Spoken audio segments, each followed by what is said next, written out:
అందరికీ నమస్కారం। ఈరోజు మనం అందరం ఎంతగానో ఇష్టపడే గోంగూర పచ్చడిని చాలా సింపుల్గా అలాగే చాలా టేస్టీగా ఉండే విధంగా కేటరింగ్ స్టైల్లో ప్రిపేర్ చేద్దాము। ఈ గోంగూర పచ్చడిని ప్రిపేర్ చేసుకోవడానికి ముందుగా స్టవ్ ఆన్ చేసి ఒక కడాయిలోకి పావు కప్పు ఆయిల్ని వేసుకొని ఆయిల్ని కాగనివ్వాలి। ఆయిల్ వేడైన తర్వాత 2 టేబుల్ స్పూన్లు పచ్చిశనగపప్పు, 2 టేబుల్ స్పూన్లు వేరుశనగ గుళ్ళను వేసుకొని వీటిని లో ఫ్లేమ్ మీద కొద్దిగా లైట్గా కలర్ చేంజ్ అయ్యే వరకు ఫ్రై చేసుకోవాలి। ఈ పప్పులు మరీ ఎక్కువ కలర్ చేంజ్ అవ్వకూడదు, లైట్గా కలర్ చేంజ్ అయిన తర్వాత ఇందులోకి మనకి కారానికి తగ్గట్టుగా పచ్చిమిర్చిని యాడ్ చేసుకోవాలి। ఒక 15 నుంచి 20 వరకు పచ్చిమిర్చిని వేసుకొని వెంటనే మూత పెట్టేసి ఈ పచ్చిమిర్చిని కొద్దిగా ఫ్రై చేసుకోవాలి। పచ్చిమిర్చి వేసిన తర్వాత మూత పెట్టకపోతే అవి చిట్లి మన మీద పడతాయి। జాగ్రత్తగా ఈ విధంగా మూత పెట్టుకొని ఫ్రై చేసుకోండి। 2 నిమిషాల తర్వాత చూస్తే మనకి పచ్చిమిర్చి చక్కగా ఫ్రై అయి ఉంటాయి। ఇప్పుడు ఇందులోకి 3 పెద్ద టమోటాలని, బాగా పండిన టమోటాలను తీసుకొని కొద్దిగా పెద్ద ముక్కలుగానే కట్ చేసుకొని వేసుకోవాలి। ఈ విధంగా ఒకసారి కలుపుకొని ఇందులో రుచికి సరిపడా ఉప్పు అలాగే పావు టీ స్పూన్ పసుపును కూడా వేసుకొని కలుపుకుంటూ టమోటాలు మెత్తగా అయ్యే వరకు ఫ్రై చేసుకోవాలి। మూత పెట్టేసి కుక్ చేసుకున్నారంటే టమోటాలు త్వరగా మెత్తగా అయిపోతాయి।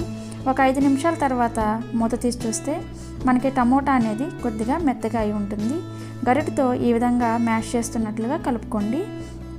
టమోటా ఇలా మెత్తగా అయిన తర్వాత నేను ఇక్కడ ఒక పెద్ద కట్ట గోంగూరని తీసుకొని ముందుగానే వాష్ చేసుకొని పక్కన పెట్టుకున్నాను। ఈ గోంగూరని ఇందులోకి యాడ్ చేసుకోవాలి। గోంగూర అంతా వేసుకున్న తర్వాత మరలా ఒకసారి మూత పెట్టేసి 2 నిమిషాల పాటు మీడియం ఫ్లేమ్లో అలా వదిలేశారంటే గోంగూర అంతా కూడా దగ్గరగా అయి ఉంటుంది। ఇప్పుడు ఒకసారి గరిటతో కింద నుంచి ఈ విధంగా బాగా కలుపుకోవాలి। ఇలా కలుపుకున్న తర్వాత మరలా మూత పెట్టేసి గోంగూర అంతా కూడా చక్కగా మగ్గే వరకు ఒక 8 నుంచి 10 నిమిషాల పాటు మూత పెట్టేసి మగ్గించుకోవాలి। మంటని లో టు మీడియం ఫ్లేమ్లో అడ్జస్ట్ చేసుకుంటూ వాటర్ అంతా కూడా ఎగిరిపోయి గోంగూర ఈ విధంగా దగ్గరగా అయిన తర్వాత 1 టీ స్పూన్ జీలకర్ర కూడా వేసుకొని స్టవ్ ఆఫ్ చేసేసి ఈ గోంగూరని పూర్తిగా చల్లారనివ్వాలి। గోంగూర పూర్తిగా చల్లారిన తర్వాత మిక్సీ జార్లో వేసుకొని కొద్దిగా కోర్సుగా గ్రైండ్ చేసుకోవాలి। గోంగూరని మరీ మెత్తగా పేస్ట్లా గ్రైండ్ చేశారంటే తినడానికి టేస్ట్ అంతగా బాగోదు।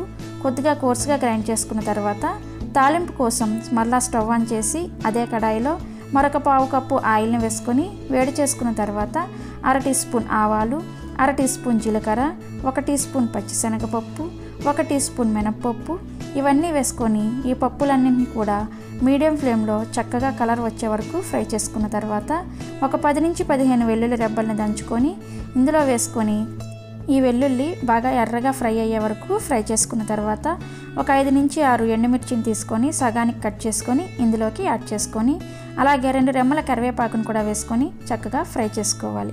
మీరు తాలింపు ఎంత చక్కగా ఫ్రై చేసుకుంటే టేస్ట్ అంత బాగుంటుంది।